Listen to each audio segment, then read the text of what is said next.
Halo sobat, senang dapat kembali bertemu dengan Anda. Apa kabar? Semoga sukacita dan kabar baik adalah bahagian daripada kehidupan kita. Melalui video sebelumnya telah kita berbagi tentang mengenal pengertian dari organisasi. Dan juga pada pertemuan sebelumnya telah kita berbagi tentang jenis-jenis organisasi, di mana video selengkapnya akan ditampilkan di akhir video ini.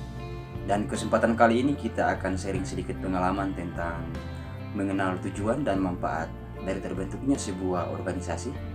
Oke, jangan kemana-mana, karena kita akan bahas secara mendetail lewat video ini. Dan bagi sobat dan sahabat-sahabat yang baru melihat dan baru berkunjung ke channel ini, diharapkan dukungannya untuk menekan tombol subscribe-nya demi perkembangan dan perluasan channel ini. Dan jangan lupa dinyalakan loncengnya untuk mendapatkan notifikasi jika ada video-video terbaru dari saya selanjutnya. Saran dan komentar diharapkan ditulis di kolom komentar untuk mendapatkan masukan dan penyempurnaan channel ini.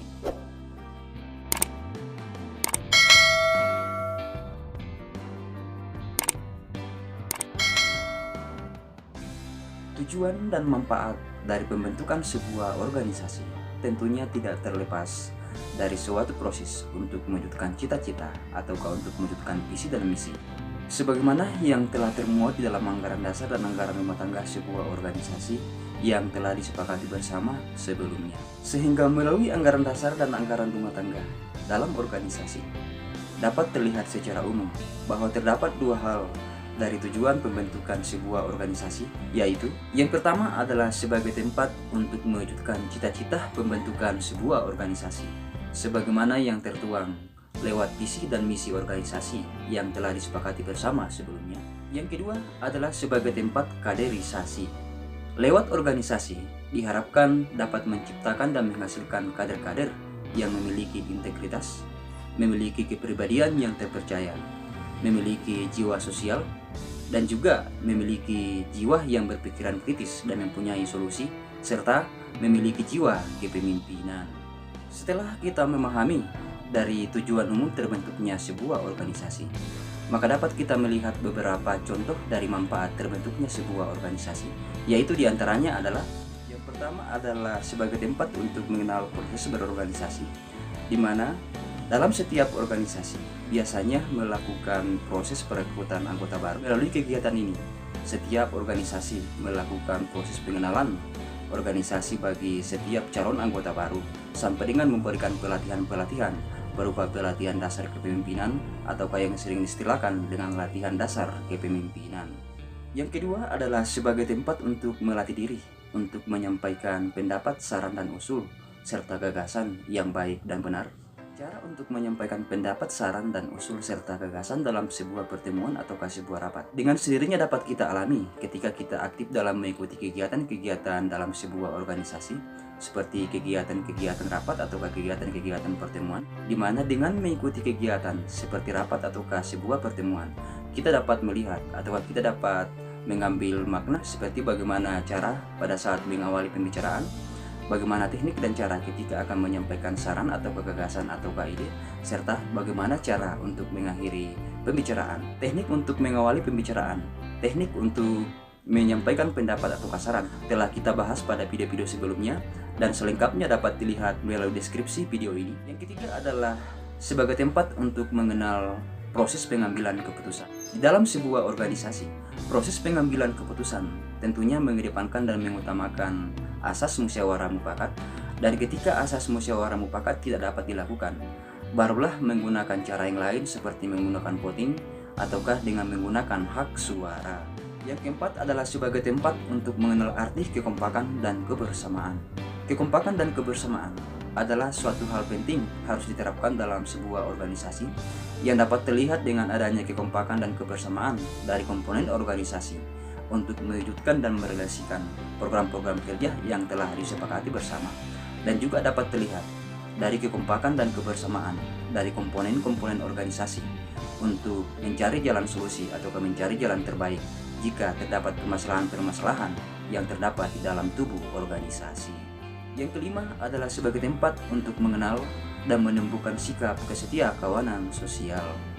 Terbentuknya sebuah organisasi diharapkan untuk menumbuhkan dan menciptakan pribadi yang mempunyai jiwa kesetiakawanan sosial, sehingga dengan demikian implementasi dari kesetiakawanan sosial dapat diterapkan kapan dan dimanapun, seperti penerapan kesetiakawanan sosial yang dapat diterapkan dalam tubuh organisasi, terlebih dapat diterapkan sewaktu-waktu ketika ada permasalahan-permasalahan sosial yang terjadi di lingkungan masyarakat. Yang keenam adalah sebagai tempat untuk mengenal proses administrasi surat menyurat. Sebuah organisasi tentunya tidak terlepas dari proses administrasi surat menyurat, di mana proses administrasi surat menyurat adalah merupakan sarana informasi yang dibutuhkan dalam sebuah organisasi. Adapun proses administrasi surat menyurat, teknik pengarsipan, dan juga jenis-jenis surat yang dibutuhkan dalam sebuah organisasi telah kita bahas melalui video-video sebelumnya dan dapat dilihat melalui deskripsi video ini. Yang ketujuh adalah sebagai tempat untuk mengenal proses penyelesaian masalah. Seiring perjalanan sebuah organisasi tentunya tidak terlepas dari permasalahan-permasalahan, baik permasalahan-permasalahan dalam tubuh organisasi maupun permasalahan-permasalahan eksternal organisasi. Oleh karena itu dibutuhkan langkah-langkah yang efektif dari komponen organisasi dan juga pimpinan serta pengurus dalam sebuah organisasi untuk mencari jalan yang terbaik sehingga proses penyelesaian masalah tersebut dapat diterima oleh berbagai pihak karena tidak ada yang diuntungkan dan tidak ada yang dirugikan. Yang kedelapan adalah sebagai tempat untuk menciptakan kader yang berjiwa pemimpin. Implementasi dari terwujudnya visi dan misi sebuah organisasi tentunya tidak terlepas dari keberhasilan sebuah organisasi untuk menciptakan kader-kader yang berjiwa pemimpin, sehingga dengan demikian kader-kader tersebut diharapkan dapat memimpin orang lain, terlebih dapat memimpin diri sendiri. Dan juga diharapkan dengan adanya kader-kader yang diciptakan atau dihasilkan dari sebuah organisasi tersebut, diharapkan dapat melanjutkan estafet kepemimpinan organisasi ke depannya. Yang kesembilan adalah sebagai tempat melatih diri untuk mengorganisasikan pelaksanaan kegiatan. Pelaksanaan kegiatan dalam sebuah organisasi biasanya diamanahkan dan dipercayakan kepada panitia pelaksana, sehingga lewat amanah dan kepercayaan yang diberikan, panitia pelaksana diharapkan dapat merancang proses persiapan pelaksanaan kegiatan sampai dengan proses selesainya pelaksanaan kegiatan. Yang ke-10 adalah sebagai tempat untuk mengenal tentang cara menjadi seorang figur publik yang baik. Lewat kegiatan-kegiatan organisasi, kita dapat melihat dan mengenal bagaimana cara untuk menjadi seorang figur publik yang baik.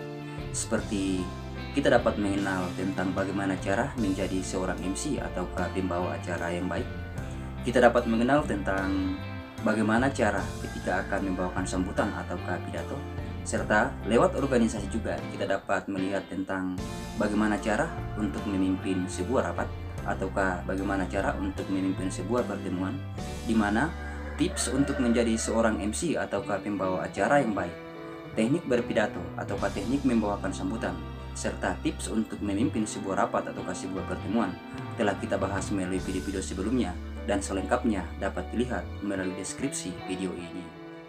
Oke guys, semoga bermanfaat, terutama dapat memberikan pengetahuan tentang tujuan dan manfaat dari terbentuknya sebuah organisasi. Salam kompak penuh persahabatan dan tetap semangat.